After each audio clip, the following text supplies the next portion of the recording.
Meus irmãos, a paz do Senhor Jesus. Vamos prosseguir com o estudo que estamos fazendo no livro de Gênesis. O capítulo que vamos refletir hoje é o de número 12. Eu vou ler apenas os versículos de 1 a 7 para ganharmos tempo, tá bom? Diz assim: Ora, o Senhor disse a Abrão: Sai-te da tua terra, da tua parentela e da casa de teu pai, para a terra que eu te mostrarei.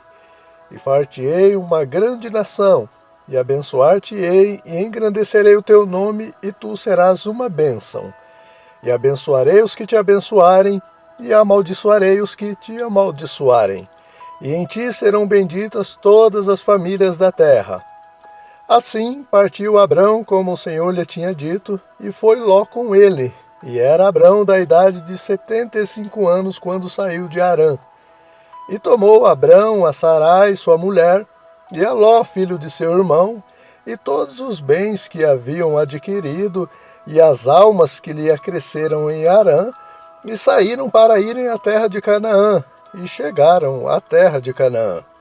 E passou Abrão por aquela terra até o lugar de Siquém, até ao carvalho de Moré, e estavam então os cananeus na terra. E apareceu o Senhor a Abrão e disse: A tua descendência darei esta terra.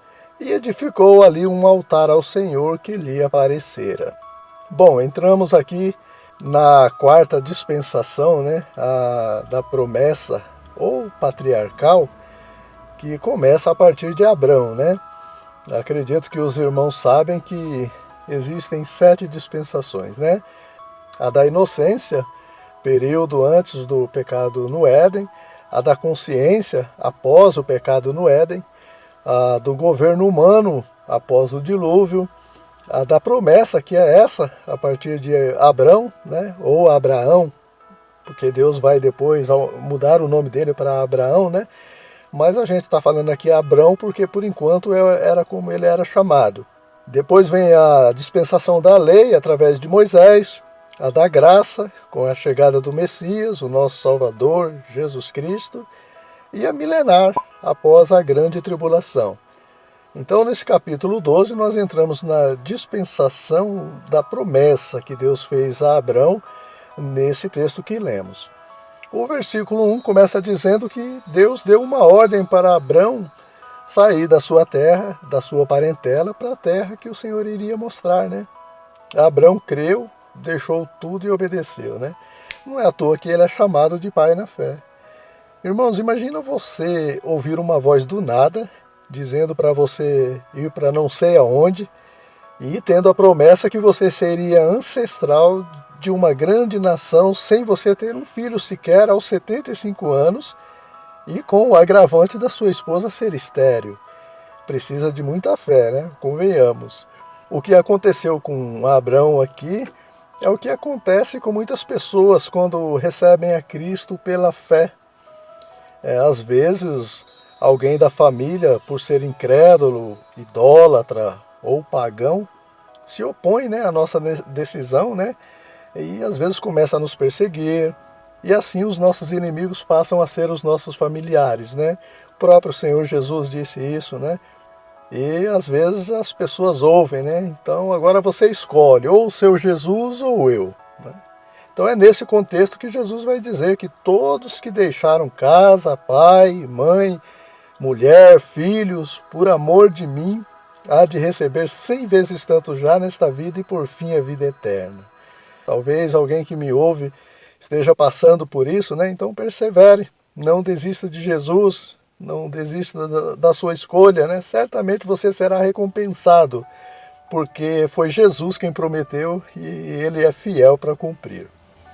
No versículo 2, Abrão recebe a promessa de ser recompensado por Deus com uma grande nação e ser engrandecido pelo Senhor. Irmãos, se você voltar no capítulo anterior, lá no versículo 4, você vai ver um Nimrod, Estudamos no vídeo passado, Um Nimrod querendo nome, querendo fama, querendo se engrandecer. Façamos-nos um nome. E ele foi abatido por Deus, Já o Abrão, que não pretendia nada, apenas em sua humildade creu em Deus, seria engrandecido pelo Senhor. cumprindo assim o que Jesus disse em Mateus capítulo 23, versículo 12. O que a si mesmo se exaltar será humilhado, e o que a si mesmo se humilhar será exaltado, né?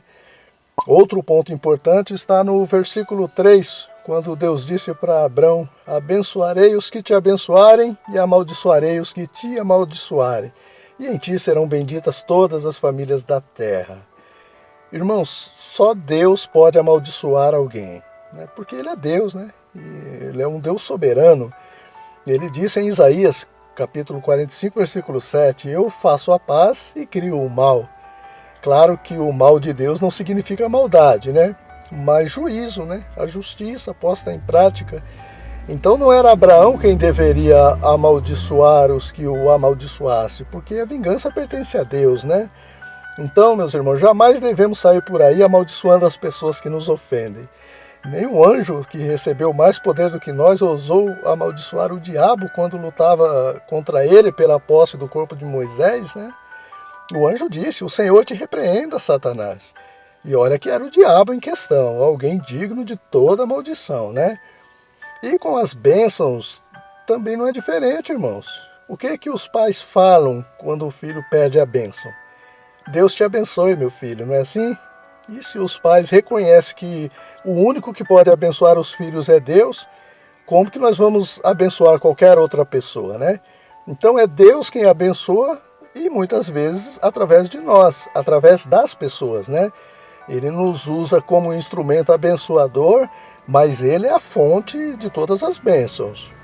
Percebam também aí, irmãos, no versículo 5 e 6, que o Abraão entrou na terra de Canaã, né? Na terra da promessa. Só que a promessa da posse era para a descendência dele, não para ele, né?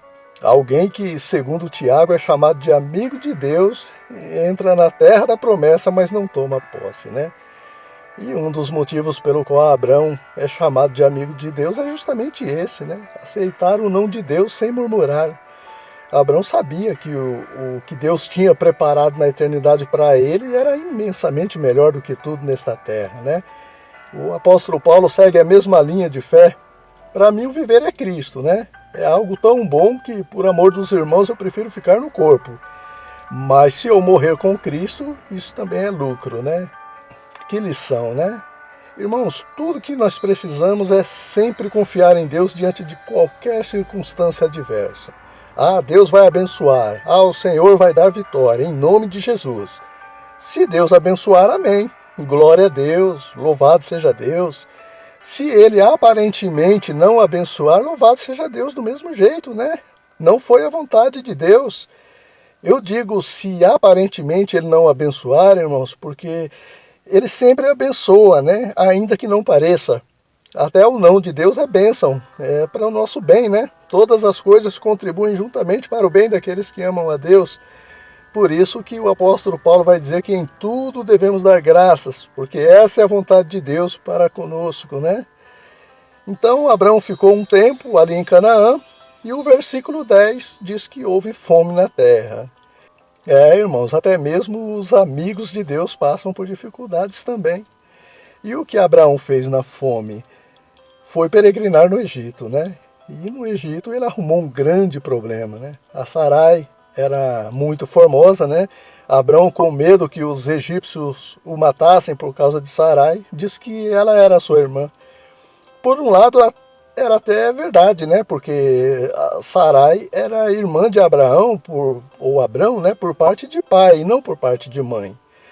Só que, irmãos, não existe meia verdade. Ou é verdade ou é mentira, né? É igual quando você vai comprar uma pizza meio a meio, né? O que prevalece? É o preço da mais cara. Da mesma forma, falar a verdade pode ser mais caro, né? É mais difícil, mas a verdade deve prevalecer mesmo sendo o preço mais alto, né? É irmã por parte de pai e não por parte de mãe, então não é minha irmã, é minha esposa. Essa deveria ser a atitude de Abrão, né?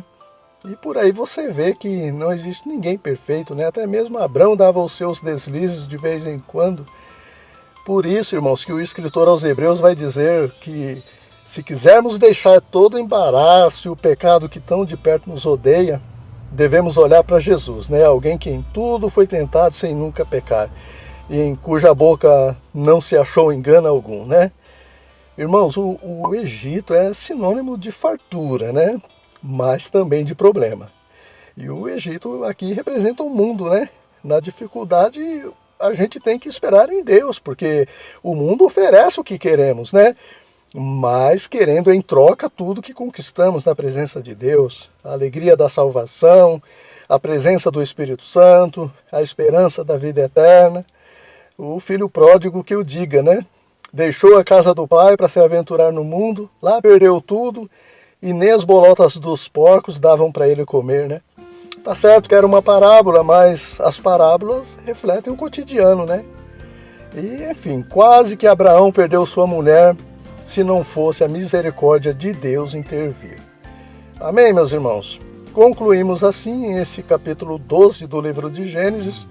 No próximo vídeo, querendo Deus, estaremos refletindo no capítulo de número 13. Conto com todos vocês e até lá.